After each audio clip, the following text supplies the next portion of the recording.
Hello friends, स्वागत है आपका हमारे चैनल एसएफ पे। आज हम आपके लिए कोई फैक्ट्स की वीडियो नहीं लाए। ये जो वीडियो है ये बी फार्मा स्टूडेंट्स के रिलेटेड है, क्योंकि उनका अभी ऑनलाइन एग्ज़ाम होने वाला है। तो हम उसके लिए उनकी हेल्प करने के लिए हमने कुछ मल्टीपल चॉइस क्वेश्चंस बनाए हैं, जो कि हम इस वीडियो में बताने जा रहे हैं। और इस वीडियो को एंड तक ज़रूर देखना, और जिसने हमारे चैनल को सब्सक्राइब नहीं किया है वो हमारे चैनल को सब्सक्राइब ज़रूर करिए और वीडियो को एंड तक ज़रूर देखिए। तो आज का जो हमारा सब्जेक्ट है वो पहला है हमारा ह्यूमन एनाटॉमी एंड फिजियोलॉजी 2, जो कि आपका B pharm first year second sem में आता है। और ये आपका मल्टीपल चॉइस क्वेश्चंस की जो सीरीज़ है ये इसकी स्टार्टिंग से। तो इसमें जो पहला जो हमारा क्वेश्चन है वो है हमारा लिगामेंट इज। इसमें पूछा गया है कि लिगामेंट होता क्या। तो लिगामेंट एक कनेक्टिव टिश्यू होता है जो कि बोन्स टू बोन को ज्वाइन करता है, मतलब दो बोन्स को आपस में ज्वाइन करता है। तो इसमें जो ऑप्शंस आ रहे हैं, और लिगामेंट जो होता है वो आपका कंपोज होता है येलो कलर के येलो इलास्टिक टिश्यू से। किससे होता है? येलो इलास्टिक टिश्यू से आपका लिगामेंट जो होता है वो कंपोज होता है। तो इसमें पहला ऑप्शन जो है वो है हमारा मॉडिफाइड इलास्टिक फाइब्रस टिश्यू। उसके बाद सेकंड है हमारा in elastic white fibrous tissue, modified white fibrous tissue और नॉन ऑफ द अबव। तो जैसा कि मैंने अभी आपको बताया, जो लिगामेंट है आपको याद रखना है कि लिगामेंट के बारे में आपको याद रखना है कि लिगामेंट का कलर कैसा होता है, शेप कैसा होता है, उसका फंक्शन क्या होता है, ये रोल क्या होता है और लोकेशन क्या होती है। लिगामेंट की ये चीज़ आपको याद रखनी होगी। तो जैसा कि इसमें येलो इलास्टिक फाइब्रस टिश्यू आया, तो लिगामेंट जो होते हैं वो हमारा येलो इलास्टिक फाइब्रस टिश्यू से बना होते हैं, इसलिए इसका आंसर जो है वो ऑप्शन ए वाला जो है वो करेक्ट है। उसके बाद एंटीबॉडीज़ जो हमारा सेकेंड है वो है हमारा एंटीबॉडीज़ आर सिक्रीटेड बाय। अब हमें ये पता होना चाहिए कि पहली बात कि एंटीबॉडी होती क्या है। एंटीबॉडी एक इम्यूनोग्लोबिन होता है। एक एंटीबॉडी एक ये इम्यूनोग्लोबिन सिस्टम होता है हमारी शरीर में, जो कि आइडेंटिफाई करती है फॉरेन एजेंट्स को और उनको फिर न्यूट्रलाइज कर देती है। तो एंटीबॉडी सीक्रेट कहाँ से होती है? तो इसमें जो ऑप्शंस है उसमें हमारे adipose cell, reticular cell, plasma cell और मास्ट सेल। एडिपोज सेल्स हमारा फैट स्टोर करते हैं, ठीक। मास्ट सेल जो होता है वो हमारा एलर्जिक रिस्पॉन्स के लिए काम करती है, ठीक है। प्लाज्मा सेल जो होती है ये हमारी एंटीबॉडीज़ सिक्रीट करती है, क्योंकि इसमें हमारा जो इम्यूनोग्लोबिन जो है प्लाज्मा सेल में प्रेजेंट होता है, जिसको हम एंटीबॉडीज़ भी कहते हैं। उसके बाद जो हमारा क्वेश्चन नंबर 3 है वो है फाइंड द करेक्ट स्टेटमेंट। हमें करेक्ट स्टेटमेंट पता करना है। तो पहला इसमें जो हमें ऑप्शन दे रखे हैं वो है कि एरियल टिश्यू जो होती है वो एक लूज कनेक्टिव टिश्यू होती है। उसके बाद टेंडन जो होता है वो एक स्पेशलाइज कनेक्टिव टिश्यू होता है। कार्टिलेज जो होता है वो लूज कनेक्टिव टिश्यू होता है। और एडिपोज टिश्यू जो होता है वो एक डेंस होता है। तो एरियोलर टिश्यू जो होता है हमारा एरियोलर टिश्यू जो होता है इसको हम सीटी भी कहते हैं। सीटी मतलब इसको हम लूज कनेक्टिव टिश्यू कहते हैं। तो लूज सीटी भी इसका नाम होता है एरियोलर टिश्यू का। तो इसका हमारा पहला ही ऑप्शन सही है। हमें पता होना चाहिए एरियोलर टिश्यू जो होता है वो लूज कनेक्टिव टिश्यू होता है, ठीक है। उसके बाद क्वेश्चन नंबर 4 है कि the largest extra cellular material present in the, कि जो largest extra cellular material present होता है। एक्स्ट्रा सेलुलर मटेरियल क्या होता है? वो मटेरियल जो कि हमारे जो सेल्स होती है, जो उनके चारों तरफ, जो सेल्स के चारों तरफ इकट्ठा हुई होती है। मान लीजिए अगर ये हमारी एक सेल है, ये हमारी सेल है, तो इसके चारों तरफ जो मटेरियल प्रेजेंट होगा, जो इसके चारों तरफ ये जो मटेरियल प्रेजेंट होगा, ये हमारा लार्ज एक्स्ट्रा सेलुलर मटेरियल होगा। तो स्ट्रेटिफाइड, स्ट्रेटेड, माइलिनेटेड और एरियोलर। तो एरियोलर टिश्यू जो होती है हमारी वो लूज कनेक्टिव टिश्यू होती है, इसलिए इसके चारों तरफ जो है ज़्यादा एक्स्ट्रा सेलुलर मटेरियल जो है वो प्रेजेंट होगा। उसके बाद हमारा क्वेश्चन नंबर 5 जो होता है, क्वेश्चन नंबर 5 है कि a thin layer of tissue that lines your eyelid and nasal cavity is called. जो हमारी आँख होती है, अगर हम आपको ह्यूमन बॉडी का स्ट्रक्चर याद है तो ऐसे में आपका ये मतलब मान लीजिए हमारी नाक हो गई, ये हमारी नेसल कैविटी होगी, ठीक है, ये हमारी नेसल कैविटी होगी।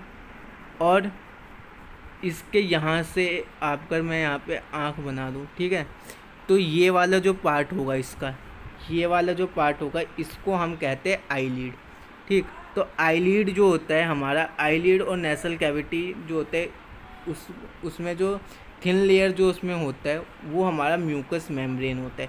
लाइनिंग होगा नहीं, डर्मिस होगा नहीं, क्योंकि डर्मिस जो होता है वो हमारे स्किन की लेयर होती है, डर्मिस सब एपिडर्मिस डर्मिस, ठीक है। और स्किन, ये वैसे स्किन हमारा होगा नहीं, डर्मिस हमारा ऑप्शन नहीं है, लाइनिंग हमारी आएगी नहीं, हमारा म्यूकस मेम्ब्रेन होगा। इसका पता करने का एक और ऑप्शन ये भी था कि जो हमारे नेसल कैविटी और जो आईलिड होती है वहाँ से हमारे म्यूकोसल मेम्ब्रेन जो है वो रिलीज़ होते हैं। म्यूकोसल मेम्ब्रेन जो है वो हमारे सिक्रीट होते हैं, जिससे कि जो हमारे फॉरेन पार्टिकल्स आइज़ में या नेसल कैविटी में चले गए होते हैं वो वहाँ से सिक्रीट आउट हो जाते हैं। इसलिए इसका जो ऑप्शन है वो आंसर बी होगा, म्यूकस मेम्ब्रेन, ठीक है। 6th क्वेश्चन है कि our eye is organ for, हमारा जो आँख है वो एक ऑर्गन है किस चीज़ के लिए, स्मेल, हियरिंग, विजन, टच। तो सबको पता है जो हमारा आँख है वो देखने के काम आती है, इसलिए विजन वाला ऑप्शन जो है वो करेक्ट है। इसके बाद आता है क्वेश्चन नंबर 7 में, the inner most layer of cell inside your eye is called, जो सबसे इनर मोस्ट लेयर होती है सेल की आँख के अंदर उसको क्या कहते हैं। अगर मैं यहाँ पे आई का एक स्ट्रक्चर ड्रॉ करूँ, ये एक स्ट्रक्चर मैंने ड्रॉ किया है, तो अगर आपको याद हो, आपने आई का स्ट्रक्चर बनाया हो तो आपको याद होगा कि सबसे अंदर की साइड में जो हमारा स्ट्रक्चर होता है, जो सेल होता है हमारा, यहाँ पे हमारा रेटिना प्रेजेंट होता है। क्या प्रेजेंट होता है यहाँ पे हमारा, ये हमारा रेटिना जो है यहाँ पे प्रेजेंट होता है। तो रेटिना जो होता है वो हमारा इनर मोस्ट सेल होता है आँख का, ठीक है। तो इसका ऑप्शन जाएगा रेटिना, जो कि है ऑप्शन सी, ठीक है। इसके बाद आता है there are dash pair of spinal nerves, कितने पेयर है होते हैं स्पाइनल नर्व्स के, तो 25, 38, 31, 33। तो ये आपको याद रखना होगा कि स्पाइनल नर्व्स के कितने पेयर होते हैं। तो स्पाइनल नर्व्स के हमारे 33 पेयर्स जो है प्रेजेंट होते हैं, ठीक है, इसलिए इसका ऑप्शन जाएगा डी। अब इसके बाद आता है afferent neuron carry nerve impulse from. अब हमारे सेल्स शरीर में पीएनएस में 2 न्यूरॉन्स होते हैं, ठीक है। एक होता है हमारा एफिरेंट न्यूरॉन, एक होता है हमारा इफिरेंट न्यूरॉन, और एक उसके बाद होता है हमारा मोटर न्यूरॉन, ठीक है। मोटर या मिक्स न्यूरॉन जिसको हम कहते हैं, मिक्स्ड न्यूरॉन जो होता है। तो इसमें पूछा है कि एफिरेंट न्यूरॉन जो होता है वो हमारा इम्पल्स कैरी करता है, मतलब मैसेज को कैरी करता है सीएनएस से मसल्स तक। जो हमारा मैसेज है वो सीएनएस से मसल्स में भेजता है, या फिर हमारा सीएनएस से वो रिसेप्टर में भेजता है, या फिर वो हमारा रिसेप्टर से सीएनएस में भेजता है, या इफेक्टर ऑर्गन से, या जो है हमारा इफेक्टर ऑर्गन से सीएनएस में भेजता है। तो आपको याद रखना है कि जो हमारा एफरेंट न्यूरॉन जो है, ये वाला जो न्यूरॉन जो है एफरेंट न्यूरॉन, ये हमारा पीएनएस में आता है। किस में आता है, ये हमारा पीएनएस में आता है, ठीक है। तो पीएनएस में आता है तो ये रिसेप्टर ऑर्गन से, जो रिसेप्टर वाला जो ऑर्गन है, ये रिसेप्टर ऑर्गन से मैसेज कैरी करेगा और कहाँ भेजेगा, सीएनएस में भेजेगा, ठीक है। इसलिए इसका जो ऑप्शन जाएगा वो ऑप्शन सी जाएगा, रिसेप्टर टू सीएनएस, जो ऑप्शन सी है वो वाला इसका करेक्ट आंसर है। उसके बाद आता है जो हमारा क्वेश्चन नंबर 10 है, a neuron that carries information from the peripheral nervous system to the central nervous system. एक न्यूरॉन जो कैरी करता है इंफॉर्मेशन को पीएनएस से सीएनएस तक, जो इन्फॉर्मेशन कैरी करता है वो कौन करता है। तो मैंने अभी आपको बताया पीएनएस में हमारे एफिरेंट आता है, इफिरेंट आता है और मिक्स्ड आता है, ठीक है। तो इसमें जो हमारे ऑप्शंस दे रखा है वो है हमारे एफिरेंट न्यूरॉन, इफिरेंट न्यूरॉन, बोथ या नोन। तो इसमें हमारा एफिरेंट न्यूरॉन जो है वो हमारा करेक्ट आंसर जाएगा, क्योंकि एफिरेंट न्यूरॉन जो होता है वो हमारा पीएनएस से मैसेज को कैरी करता है और सीएनएस में भेजता है, ठीक है। तो इसका ऑप्शन ए जाएगा। क्वेश्चन नंबर 11 सेम ही है, बाई मिस्टेक सेम ही चला गया था, इसलिए इसका भी आंसर सी जाएगा, रिसेप्टर टू CNS। उसके बाद 12th है कि सेल वाज डिस्कवर्ड बाय, तो सेल किसने डिस्कवर्ड किया था, तो सबको पता है, क्लास 9 से पढ़ते पढ़ते आ रहे, जिनको नहीं पता है वो देख ले कि सेल जो है वो हमारा रॉबर्ट हुक ने किया था। किसने किया था? रॉबर्ट हुक ने किया था। ठीक है, जो हमारा सेल की डिस्कवरी है वो रॉबर्ट हुक ने की थी। उसके बाद the spherical structured organelle that contains the genetic material, कि जो स्पेरिकल स्ट्रक्चर ऑर्गेनल जो होता है, जो कि हमारा जेनेटिक मटेरियल कंटेन करता है, वो हमारा सेल वॉल है, राइबोसोम है, माइटोकॉन्ड्रिया, न्यूक्लियस है। तो हम इसके लिए एक तुरंत से मैं आपके लिए एक सेल का स्ट्रक्चर बनाता हूँ। तो ये हमारा न्यूक्लियस हो गया, ये हमारी सेल वॉल हो गई, जिसमें जितना इसमें ऑप्शन में मैं सिर्फ उतना ही बता रहा हूँ। ठीक है, ये हमारी न्यूक्लियस हो गई, ये हमारा यहाँ पे हमने एक राइबोसोम बना दिया, और यहाँ पे हमने माइटोकॉन्ड्रिया बना दिया। तो अगर आपको याद हो तो जो हमारा ये वाला जो पार्ट होता है, इस पार्ट में हमारा DNA का स्ट्रक्चर जो है वो हेलिकल स्ट्रक्चर प्रेजेंट होता है, इसलिए न्यूक्लियस जो है वो हमारा जेनेटिक मटेरियल कंटेन करता है। वैसे ही आप सिंपली भी याद रख सकते हैं कि याद होगा ही कि न्यूक्लियस के अंदर ही हमारा जेनेटिक मटेरियल कंट्रोल कर प्रेजेंट होता है। ये तो मैंने बस आपको सिंप्लीफाइड करने के लिए एक स्ट्रक्चर बना दिया था।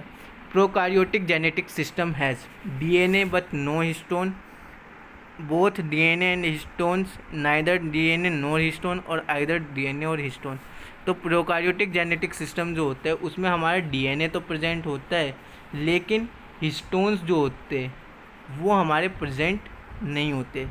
ठीक है, हिस्टोन्स क्या होते हैं? हिस्टोन्स एक मतलब जो आपका स्ट्रक्चर आपने देखा होगा, एक मोती टाइप का अब एक लेयर में होता है कि ऐसे ऐसे मोती करके होते हैं, वो हिस्टोन्स होता है।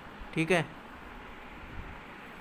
उसके बाद आता है कि cell sap is a living content of the cell, non living content of the vacuole, non living content of the protoplasm, और living content of the cytoplasm.